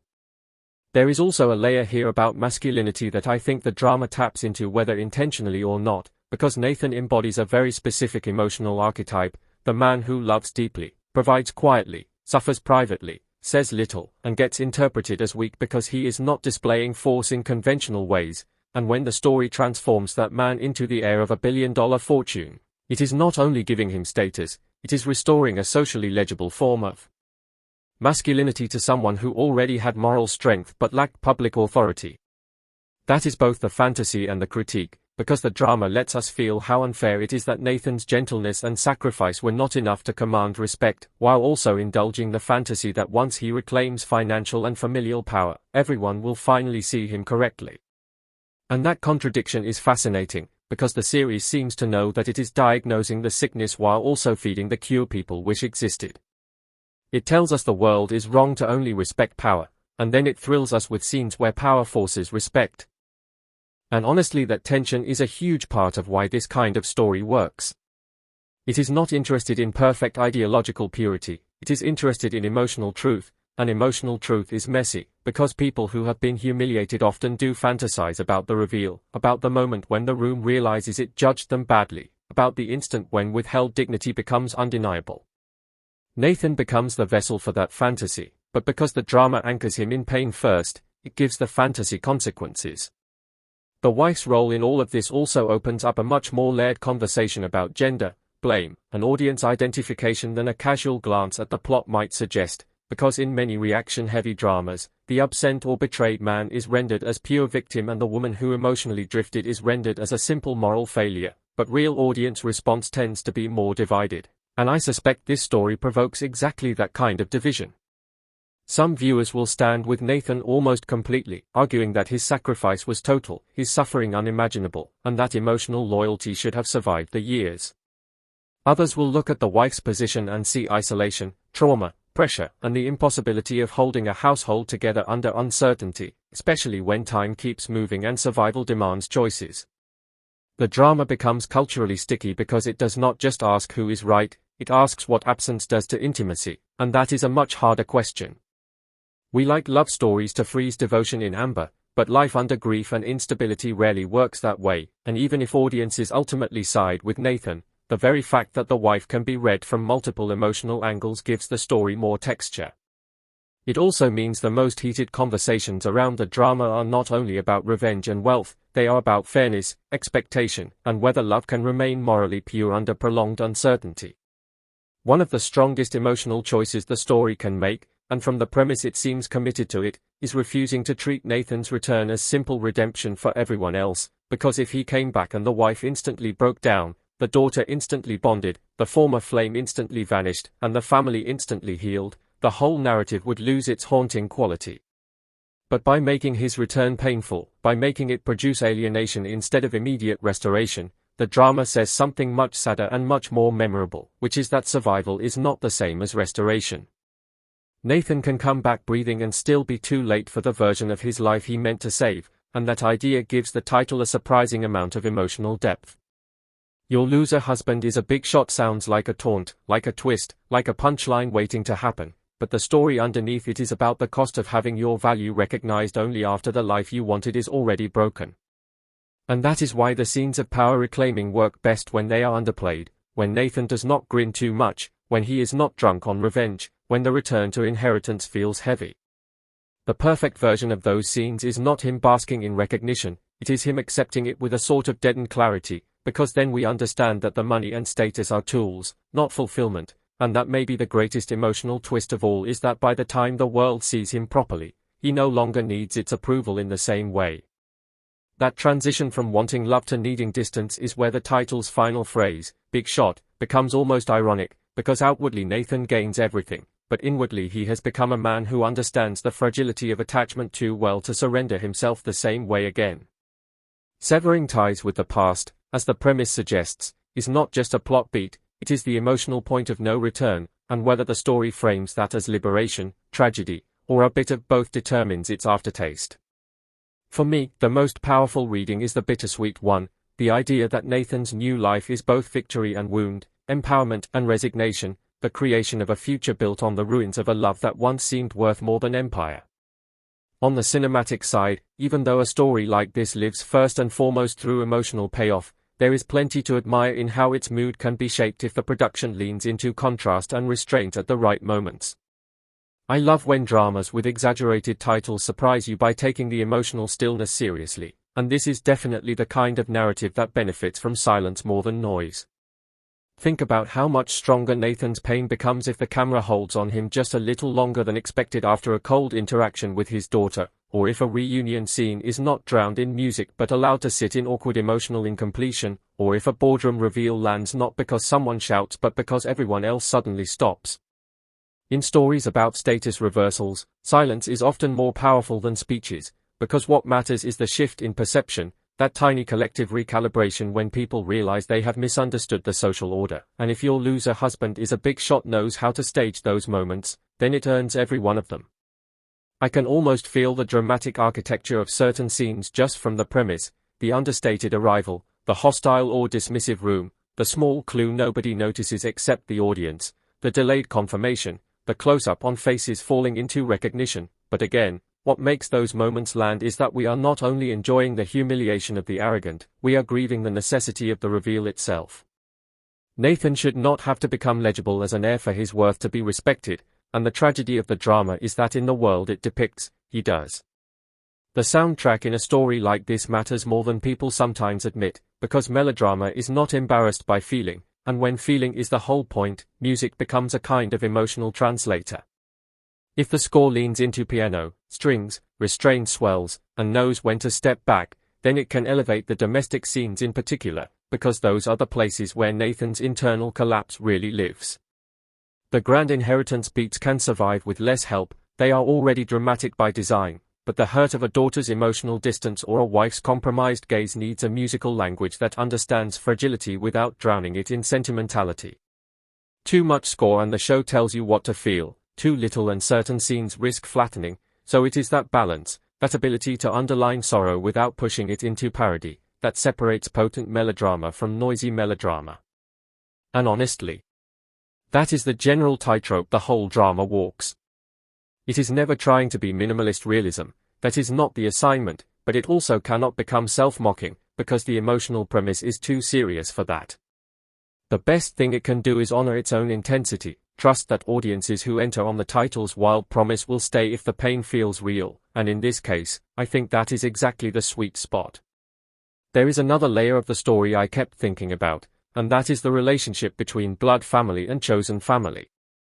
Nathan gives up his place in a billionaire empire for love, which means at one point he believed chosen family, the family he was building with his wife and daughter, mattered more than inherited legacy. That is a deeply romantic move, but the story does not let that romance remain uncomplicated. When the chosen family fractures and fails to hold his place in his absence, Nathan returns to bloodline, to inheritance, to the family structure he once rejected, and that reversal is incredibly loaded. It can be read as conservative, as cynical, as saying blood and power ultimately outlast idealistic love, but it can also be read as psychologically true for Nathan, as the return to the only structure left capable of containing his pain. In that sense, reclaiming the empire is not a rejection of love itself, but a rejection of emotional homelessness. He needs a foundation again, and the family fortune becomes that foundation even if it cannot replace what was lost. That makes the story more than just a fantasy of money-correcting disrespect. It becomes a meditation on where people go after betrayal, on whether they retreat into old identities because new ones failed them, on the seduction of structures that may be cold but at least cannot disappear as easily as love can. This is why the corporate and inheritance side of the story, which in a weaker version might have felt like generic background noise, actually matters thematically. Those boardrooms, contracts, legacy struggles, and family hierarchy scenes are not just genre furniture, they are the material expression of Nathan's emotional pivot. The first half of the story bleeds, the second half calculates. The first half is about sacrifice, the second half is about consequence. The first half asks what he will endure for love, the second asks what remains of him once love fails to restore what endurance was supposed to save. And that two-part emotional structure gives the drama a satisfying weight. It is not only about what Nathan loses, but about what kind of intelligence loss produces. He becomes someone who sees systems more clearly, who understands that people respond to power whether or not they deserve it, who recognizes that his invisibility was socially constructed, and that knowledge is part of his transformation. If there is a weakness in stories like this, it often comes through supporting characters who are written too transparently as mechanisms, the sneering relative who exists only to be humbled, the opportunistic business rival who telegraphs every bad intention, the smooth ex who is obviously untrustworthy from the first frame, and yes, your loser husband is a big shot occasionally brushes up against that risk, because the genre itself thrives on recognizable emotional functions, but I think even then the story can get away with broad supporting strokes when Nathan's inner life remains the true focus. In other words, I do not need every side character to have three-dimensional complexity if the main emotional geometry is sharp, if Nathan, his wife, his daughter, and his place in the empire are all charged enough to carry the weight. And from the premise that central geometry is loaded. The wife is caught between memory and present pressure, the daughter between biological bond and emotional unfamiliarity, Nathan between tenderness and self-protection, and the empire between inheritance and exile. That is enough to sustain a lot of drama if the scenes are written with conviction. Another thing I admire in a story like this is when it understands that humiliation is cinematic. That might sound harsh, but it is true. Audiences respond viscerally to scenes where someone is underestimated, ignored, interrupted, disrespected, or visibly placed beneath others in a social hierarchy, because those moments are legible instantly. We do not need exposition to understand them. A slight glance, a dismissive tone, a seating arrangement, a refusal to listen, a child clinging to someone else, all of these are visual forms of rejection, and your loser husband is a big shot builds its entire emotional economy on that recognition. Nathan's pain is not abstract. It is seen in the way rooms receive him, in the way people speak around him, in the way his sacrifice fails to convert into authority, and that is why his eventual shift into big shot mode feels so cathartic. It is not merely that he gains wealth, it is that the social choreography changes around him. People stand differently, pause differently, calculate differently, and the audience feels the hypocrisy of that change immediately. This is where the title's shameless directness becomes an advantage, because the show is not pretending to be above these pleasures. It knows viewers want the reversal. It knows they want the people who used the word loser, whether literally or spiritually, to choke on their assumptions.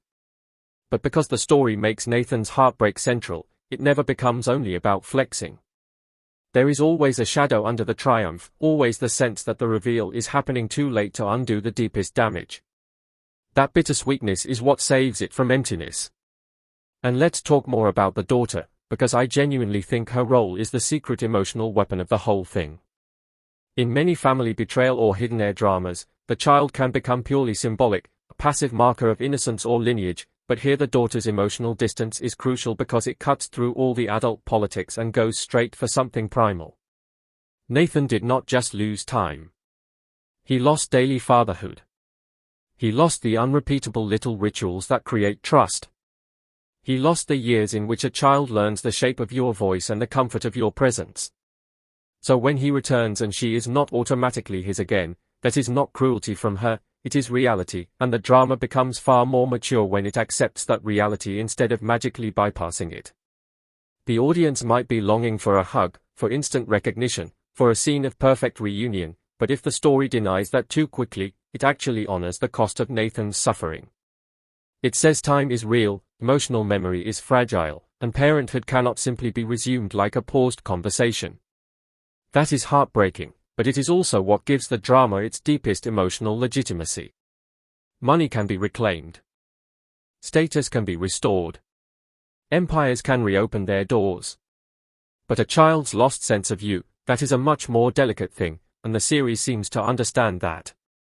If the wife is the character who embodies moral ambiguity, then the daughter embodies pure consequence. She is not betraying Nathan. She is simply the living proof that love interrupted by absence becomes unfamiliar, and that can be even harder to bear than betrayal because nobody is deliberately at fault.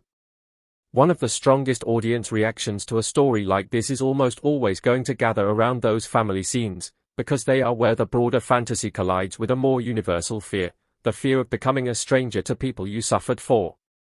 That is a wound many viewers understand in different forms, whether through distance, migration, divorce, work, war, illness, or any kind of life interruption, and that is why the drama has a wider emotional reach than its flashy title suggests. It is not just about rich people and hidden inheritance. It is about how love suffers under time and absence. The wife's former flame, meanwhile, functions as one of those characters viewers love to hate, but what is useful about him is that he crystallizes the tension between history and presence. He has familiarity, he has availability, he probably looks like stability from the outside, and in melodramatic logic, he becomes the perfect figure to embody what Nathan cannot bear, the possibility that someone else occupied emotional ground Nathan believed was secured by sacrifice. That is why every interaction involving this character is so charged, because it is not only romantic competition, it is symbolic replacement. And if the actor or writing gives him just enough charm to make his appeal plausible, the drama becomes even more uncomfortable, because then the audience cannot dismiss everything about him as fake. They have to sit with the fact that the wife's drift toward him did not happen in a vacuum. Again, not absolution, just complication, and complication is what keeps long-form melodrama alive. Performances in a story like this are all about calibration. Go too broad, and the pain becomes soap opera noise. Go too restrained, and the title's grand promise starts feeling mismatched with the emotional energy. Nathan's performer, by the nature of the role, needs to convey endurance, devastated love, wounded pride, suppressed anger, and eventually a harder kind of composure, and if he can do all that while saying less than the people around him, then the performance works. The wife's performer needs something arguably even trickier, because she has to remain emotionally readable without becoming too easy to either condemn or forgive. The daughter only needs a few right moments to break your heart. The former flame needs presence and maybe a little menace hidden under social grace. The extended family and empire figures need enough force to make the power world feel credible. It is not the kind of ensemble where everyone must deliver subtle naturalism. It is the kind where everyone must understand the emotional temperature of the scene they are in. When a drama like this clicks, it is because the actors are all playing the same style of truth, heightened but sincere. And sincerity is really the key word here. Your loser husband is a big shot is not embarrassed by its premise, and that is the best thing it could possibly be. It does not wink at the audience too much.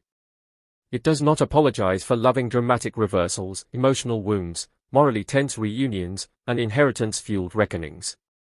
In a cultural moment where some stories work so hard to seem clever, detached, or structurally prestigious, there is something refreshing about a drama that says no, we are going straight for the ache, straight for the humiliation, straight for the catharsis, and we are going to do it with total conviction. That conviction is part of why audience response can be so strong. People may joke about the title at first, and honestly the title invites jokes, but once they are in, they are not staying for irony, they are staying because the emotional mechanics are effective. They want to know how long Nathan will endure silence. They want to see who recognizes him first. They want to feel the tension of him standing inside a life that no longer opens for him naturally. They want to watch the moment that loser mask burns away in front of people who never deserved to wear their confidence so comfortably. And beyond the surface pleasures, they want resolution for the ache. Will Nathan choose revenge or dignity? Will he reopen the door to the past or seal it? Will the wife face what her choices mean? Will the daughter find her way back to him? Those questions create attachment. That is why a drama like this can generate such heated online discussion. Some viewers will say Nathan should never look back. Some will beg for a painful but meaningful reconciliation. Some will insist the wife's situation was impossible. Others will treat her actions as unforgivable. Some will care most about the boardroom and inheritance power plays. Others will only care about the family scenes. The show becomes culturally active because it contains multiple emotional battlegrounds, and each viewer chooses a different one as their point of deepest investment. In that sense, Your Loser Husband is a Big Shot is exactly the kind of title that can travel surprisingly well across audiences. Even if the details of family empire, social status, or melodramatic presentation belong to a specific tradition, the emotional triggers are global. Nearly everyone understands what it means to be underestimated. Nearly everyone knows the desire to be seen clearly by the people who matter. Nearly everyone feels the ache of time-changing relationships in ways effort alone cannot reverse.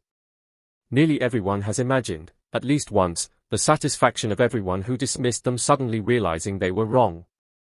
The drama packages those feelings inside a high-stakes, glossy, emotionally exaggerated story, but the core impulses are very familiar. That is where its cultural impact sits, not in subtle realism, but in emotional recognizability translated into operatic form. There is also something very 2026 about the way a title like this cuts through noise. We are living in an era where so many stories compete for attention on premise alone, where the first impression often matters more than the slow promise of thematic sophistication, and a title as direct as Your Loser Husband is a Big Shot immediately tells you the axis of its conflict, humiliation versus revelation. But the reason it stands out in a crowded field is that it does more than cash in on that formula. It uses the formula as an entry point to talk about class performance, emotional labor, paternal loss, the economics of respect, and the psychological consequences of long-term suffering. Is it doing all that with the delicacy of austere art cinema? Of course not. That is not the mode. It is doing it through family confrontations, status reversals, and emotionally loaded domestic scenes. But drama has never needed understatement to be meaningful. Sometimes it needs pressure. Sometimes it needs wounds big enough to see from across the room. Sometimes it needs a title that sounds absurd until a quiet scene makes you forget the absurdity entirely. One of my favorite qualities in stories like this is when they refuse to make power fully healing, and I think that is where this drama's emotional memory will live for a lot of viewers. Nathan reclaiming his place as heir to a billion-dollar fortune is satisfying, yes, but it would mean far less if the series pretended that everything valuable returns with it. By keeping the family damage emotionally central, the story preserves the sadness that made the rise meaningful in the first place. In other words, it does not let wealth erase time. That choice gives the narrative backbone. It reminds us that the empire is huge, but the home is the real battlefield. It reminds us that public respect and private love do not operate on the same timeline. It reminds us that a man can win the room and still grieve the sofa, the staircase, the family dinner, the child's trust. That is powerful. That is why the final impression of the story is more melancholy than triumphant for me, even though it absolutely delivers the pleasure of Nathan stepping back into authority. The greatest damage is emotional, not financial, and the drama knows it. I also think the title invites an interesting conversation about audience prejudice. A lot of viewers have been trained to assume that if a story advertises itself in a sensational or shamelessly direct way, it must be thin, manipulative, or disposable, and yes, manipulative elements are part of the genre, but there is a kind of elitism in dismissing emotional directness as inherently lesser. Your Loser Husband is a Big Shot is exactly the sort of story that exposes that bias, because it may look like pure clickbait from a distance, but once you engage with it, what matters is not whether the title is tasteful, it is whether the emotional journey lands. And for many viewers, it clearly does, because they remember Nathan's pain more than they remember the gimmick.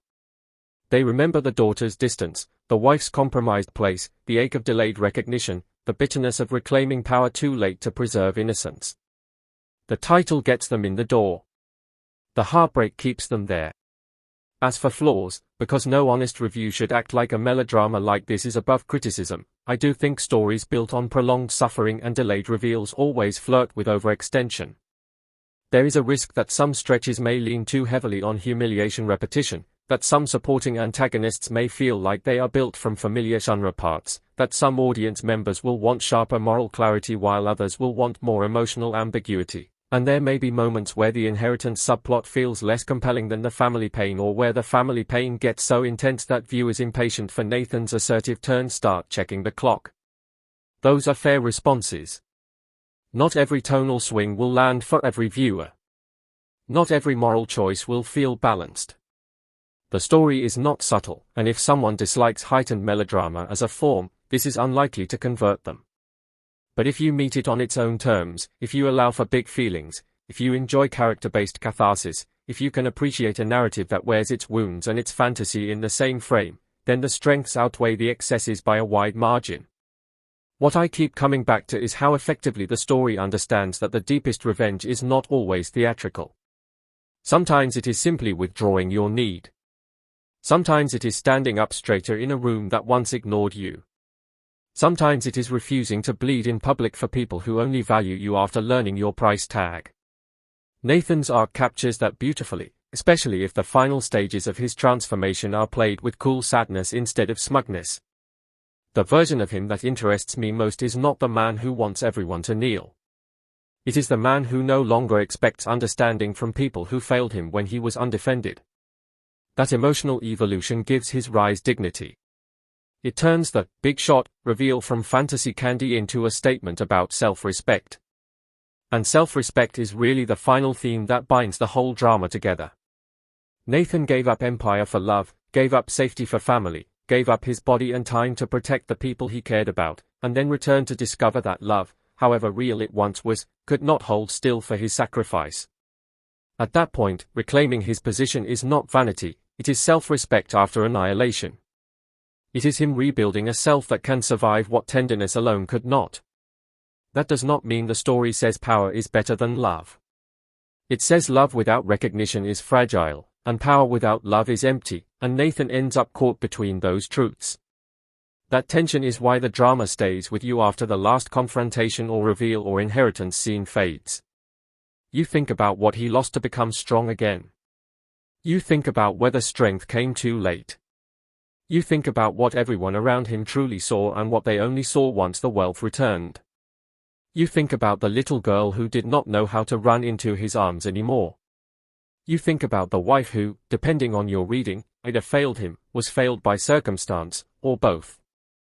You think about how tragedy in this story is not death, but misalignment, people loving at the wrong times, recognizing too late, enduring too long, returning changed. In the end, my verdict on Your Loser Husband is a Big Shot is that it is exactly what a strong melodrama should be, emotionally forceful, structurally addictive, occasionally excessive, deeply aware of the catharsis it is selling, and much more wounded than its flashy title suggests. It understands the pleasure of the underestimated man reveal, but it earns that pleasure by giving Nathan a real emotional cost, and that makes all the difference. This is not a story about a loser becoming impressive. It is a story about a man who was always extraordinary in the ways that mattered most: loyalty, sacrifice, endurance, love, and who only becomes socially legible once he puts the armor of power back on. That is tragic, satisfying, and disturbingly familiar all at once.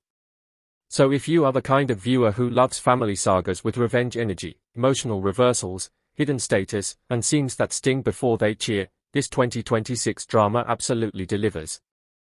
And if you are the kind of viewer who thinks a title like this could never hold real feeling, Nathan's journey may surprise you, because long after the big shot part lands, what stays is the image of a man who came home hoping to recover a life and instead had to build a new one from heartbreak, and there is something undeniably cinematic about that kind of survival.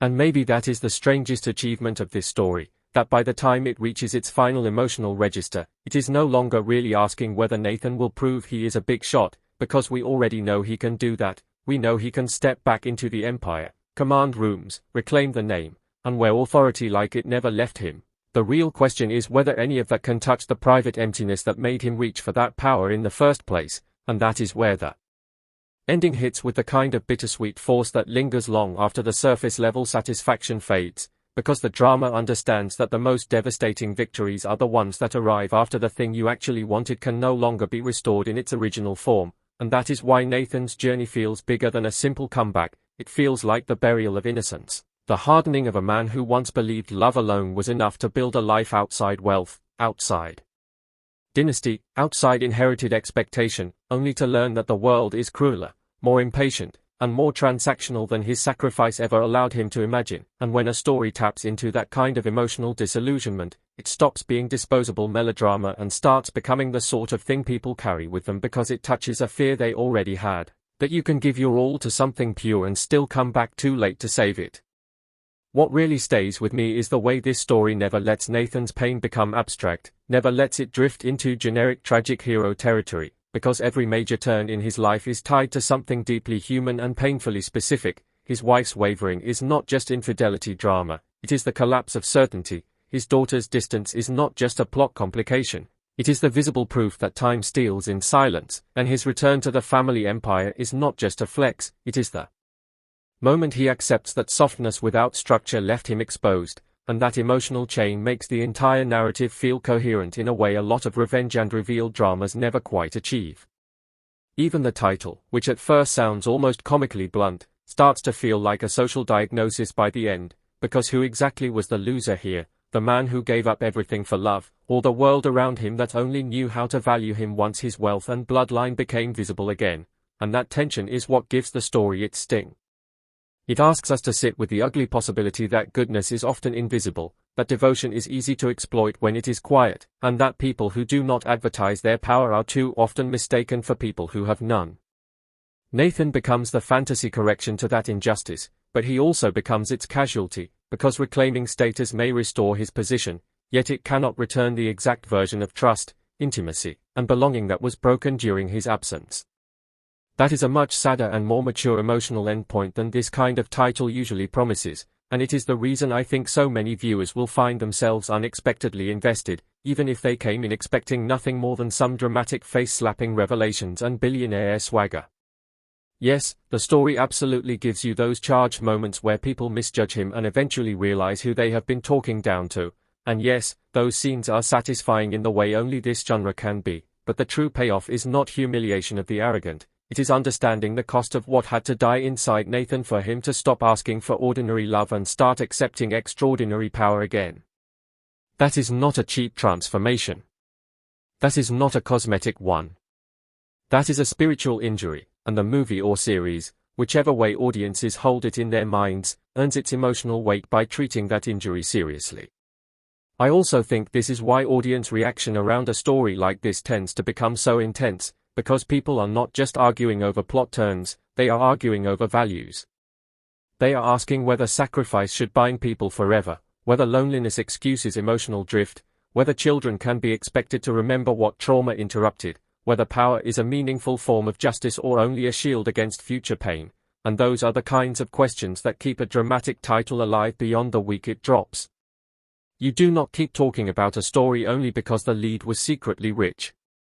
You keep talking about it because it hit a nerve, because it made you angry on someone's behalf, because it made you imagine how you would react if you came home from suffering and found your place emotionally occupied by someone else, because it made you wonder whether being recognized too late is its own kind of punishment. That emotional participation is the sign that the story is doing something right. It is pulling viewers into the moral mess instead of just letting them sit back and wait for wins. And even if some viewers will absolutely want a harsher ending, a softer ending, a more romantic ending, or a more ruthless ending, the fact that those desires split so strongly is proof that the characters landed, especially Nathan, because nobody argues that hard over a protagonist who never felt real. He may exist inside a heightened, cinematic, almost operatic framework, but his wound is one people understand immediately. He loved, he lost, he endured, he returned, and what he came back to was not emptiness, but something crueler, partial replacement, partial forgetting, partial survival, and that is exactly the kind of pain that breeds unforgettable drama. So in the final measure, I would say Your Loser Husband is a big shot succeeds because it knows exactly what game it is playing and still finds room for real feeling inside it.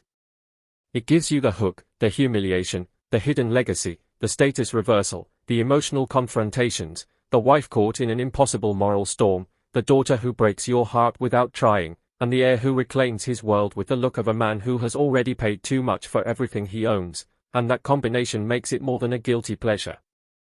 It makes it the kind of story that feels intensely watchable in the moment and strangely sad in retrospect, which is often the sweet spot for melodrama at its best. So if you were wondering whether this was just another flashy title with nothing underneath it, I would say no, this one has a pulse, and not just a dramatic pulse, but an emotional one, the kind built from regret, pride, longing, and the quiet horror of being unseen until the wrong things become visible. And honestly, that is what makes Nathan memorable. Not that he turns out to be powerful, but that he was most noble when nobody knew it, and by the time everybody finally does, he is no longer the same man who needed them to understand. That is the tragedy, that is the triumph, and that is why this story works. If you enjoyed this review, make sure you like the video, subscribe to Bongo Gaming, and turn on the bell so you do not miss the next deep dive. And now I really want to hear from you. Did you sympathize completely with Nathan, or did you find yourself torn by the wife's situation and everything those missing years did to this family? Drop your thoughts in the comments, tell me where you're watching from, and let's talk about it. Until next time, take care, keep watching great stories, and I'll see you in the next one.